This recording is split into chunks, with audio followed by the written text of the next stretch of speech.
तो question number 41, calculate proprietary ratio on the basis of the following particulars. देखो हमने proprietary ratio का formula लिखा है, share holders funds divided by total assets into 100। तो अभी हम निकालेंगे शेयर होल्डर फंड्स। तो शेयर होल्डर फंड्स में share capital and reserve and surplus आता है। शेयर कैपिटल में इक्विटी शेयर कैपिटल, तो इक्विटी शेयर कैपिटल हमें दिया है 0.4 टाइम्स ऑफ टोटल एसेट्स। तो पहले हमें टोटल एसेट्स चाहिए, तो यहाँ पर हम टोटल एसेट्स निकालेंगे सबसे पहले।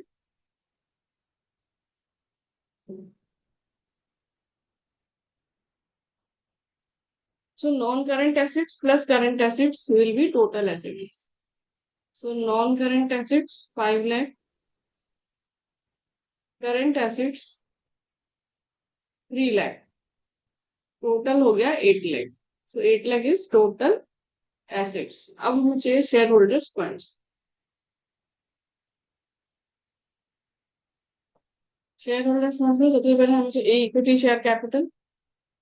तो इक्विटी शेयर कैपिटल के लिए उन्होंने लिखा है 0.4 times of total assets. Total assets है हमारा 8 लाख, उसका 0.4, तो 3,20,000।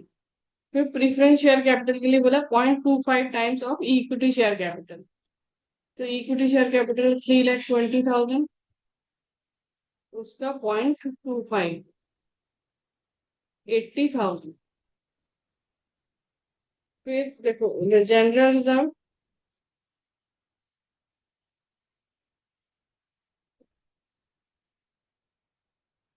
1,50,000, और फिर नेट प्रॉफिट बिफोर टैक्स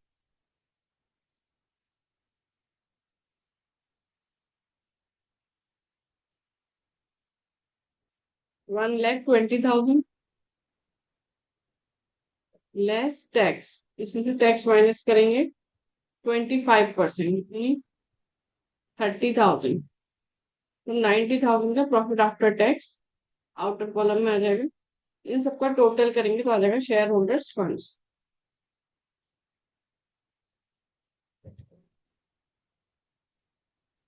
6,40,000।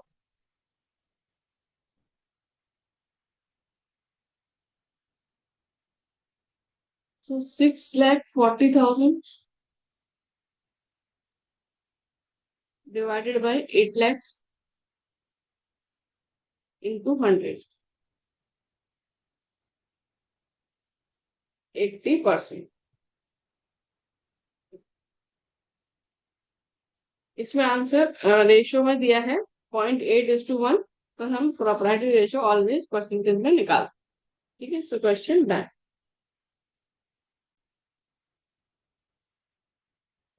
इसमें देखो प्रोप्राइटरी रेशियो निकालना है क्वेश्चन नंबर 42 में। Formula is share holders funds divided by total assets. पहले हम टोटल एसेट्स निकाल लेते हैं।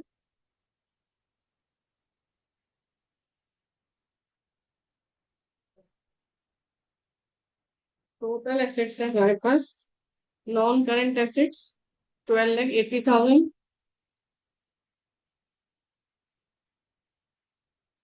एंड करंट एसेट्स है 7,20,000।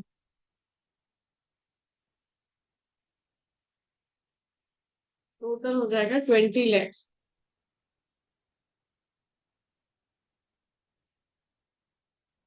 फिर हमें चाहिए share holders funds. Share holders funds में देखो हम क्या करें, टोटल एसेट्स में से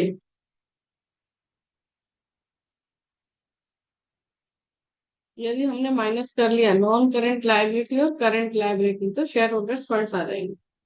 तो ये 20 lakhs minus non current liability है हमारे पास, ये दोनों debentures and 10% mortgage loan.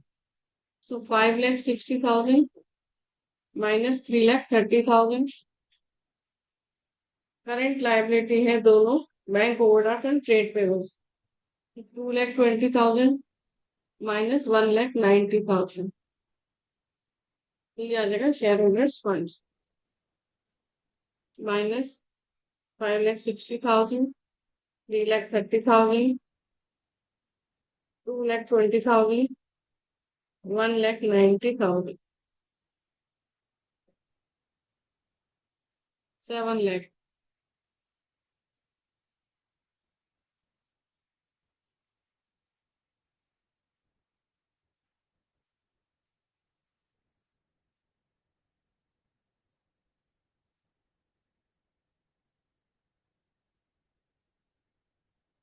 35%.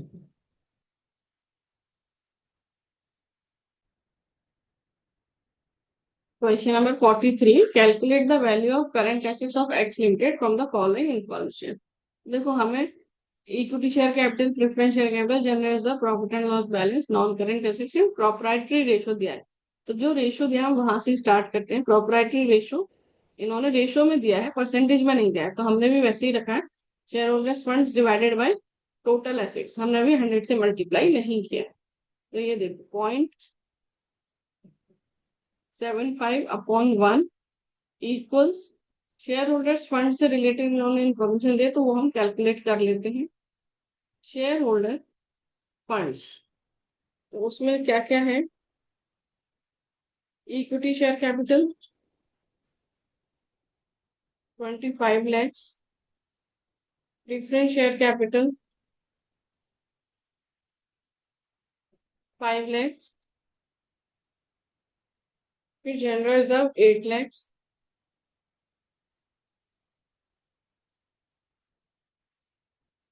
Profit and loss का बैलेंस लेकिन नेगेटिव में है 2 lakh।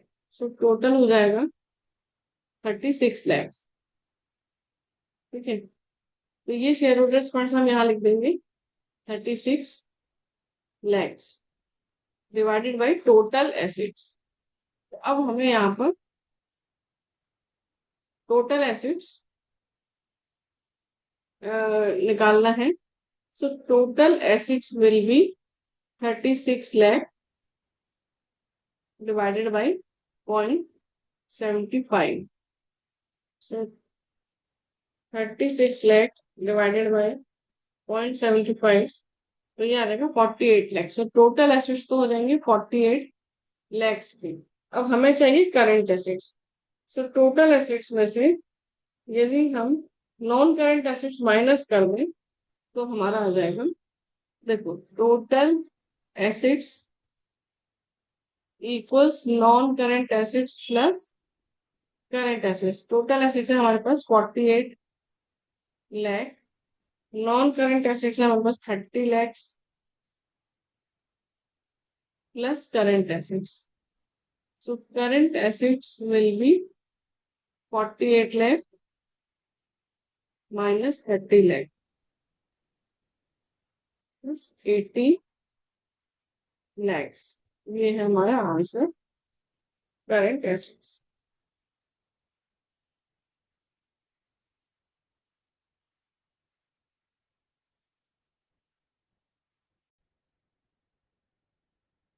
Question number 44. Proprietary ratio of M Limited is 0.80:1. State with reasons whether the following transactions will increase, decrease or not change the proprietary ratio. पहले हम लिख लेते हैं proprietary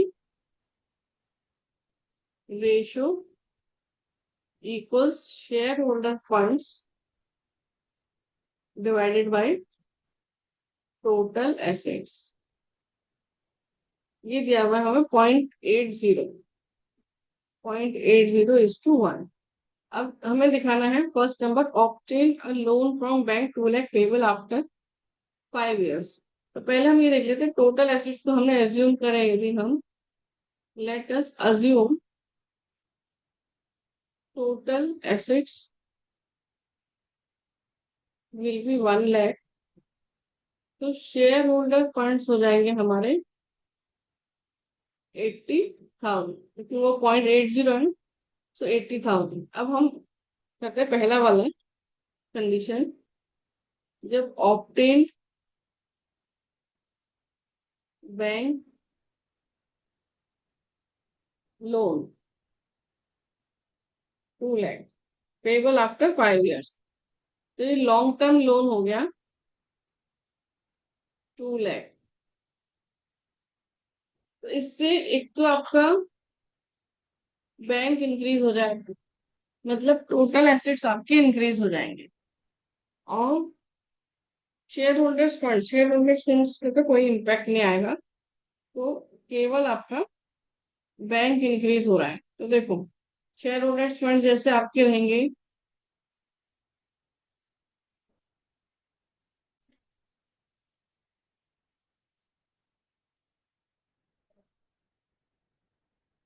proprietary ratio, तो देखो शेयर होल्डर्स फंड्स पर तो कोई इम्पैक्ट आएगा नहीं इससे, क्योंकि उसमें share capital and reserve and surplus होता है, ठीक है। तो ये तो रहेगा सेम 80,000।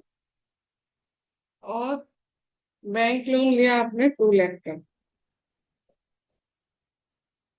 इसको 10 लाख कर लेते हैं, 10 लाख और 8 लाख। तो 8 लाख ये रहेगा। और इसमें 10 लैक्स में क्योंकि बैंक इंक्रीज हो रहा है, सो 2 लाख से ये इंक्रीज हो जाएगा। सो 8 लाख डिवाइडेड बाई 12 लैक्स, कितना हो गया? 0.67। तो क्या हो रहा है? 0.67, पहले था 0.80, तो ये हो रहा है डिक्रीज।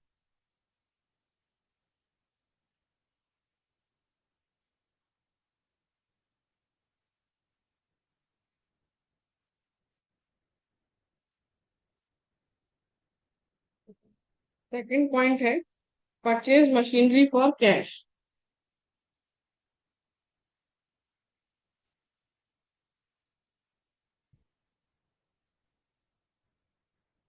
इसमें क्या होगा? मशीनरी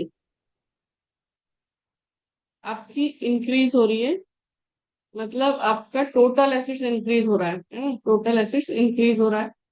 और कैश आपका डिक्रीज हो रहा है, तो टोटल एसेट्स भी आपका डिक्रीज हो रहा है। तो सेम अमाउंट से इंक्रीज हो रहा है, सेम अमाउंट से डिक्रीज हो रहा है, तो टोटल एसेट्स पर no impact, shareholders funds पर नो इम्पैक्ट इससे, तो फिर नो चेंज।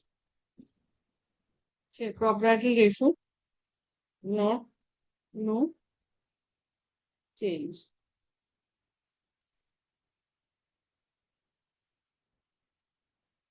थर्ड है redeem 5% redeemable preference shares 1 lakh.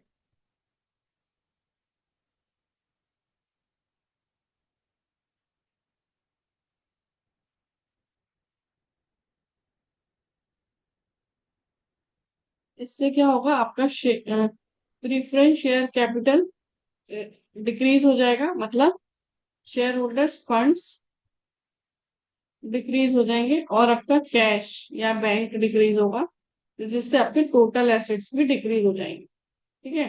तो अब हम देख लेते हैं प्रॉपर्टी रेशो क्या हो जाएगा। शेयर होल्डर्स फंड्स था हमारे पास पहले 8 लाख, उसमें से ये जो रिडीम हो रहे हैं 1 लाख के, ये माइनस हो रहे हैं शेयर होल्डर्स फंड्स। और हमारा जो कैपिटल टोटल एसेट्स था वो भी डिक्रीज हो रहा है because of cash. So 7 lakh divided by 9 lakh,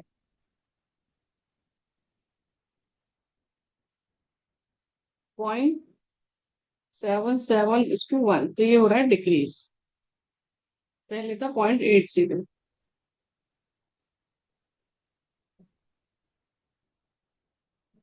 fourth वाला करेंगे।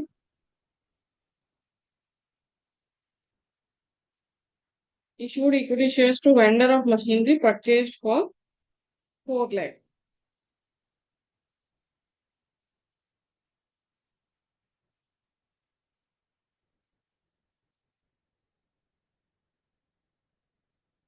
इसमें क्या हो रहा है? आपका मशीनरी इंक्रीज हो रहा है, मतलब आपका टोटल एसेट्स इंक्रीज हो रहा है। और इधर शेयर्स इशू हो रहे हैं, तो शेयर्स शेयर कैपिटल इंक्रीज हो रहा है, और इधर शेयर होल्डर फंड्स भी इंक्रीज हो रहे हैं। तो हम देख लेते हैं हमारे प्रोपराइटरी रेशियो पे क्या इम्पेक्ट आएगा। शेयर होल्डर फंड से हमारे पास पहले 8 लाख, अब इंक्रीज हो रहा है वो 4 लाख से, और ये था हमारे पास 10 लाख, ये हो रहा है 4 लाख से increase. So 12 lakh divided by 14 lakh,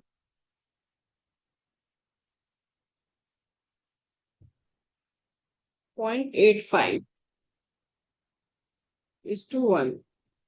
तो ये देखो आपका इम्प्रूव हो रहा है, ये पहले 0.80 था, तो इंक्रीज।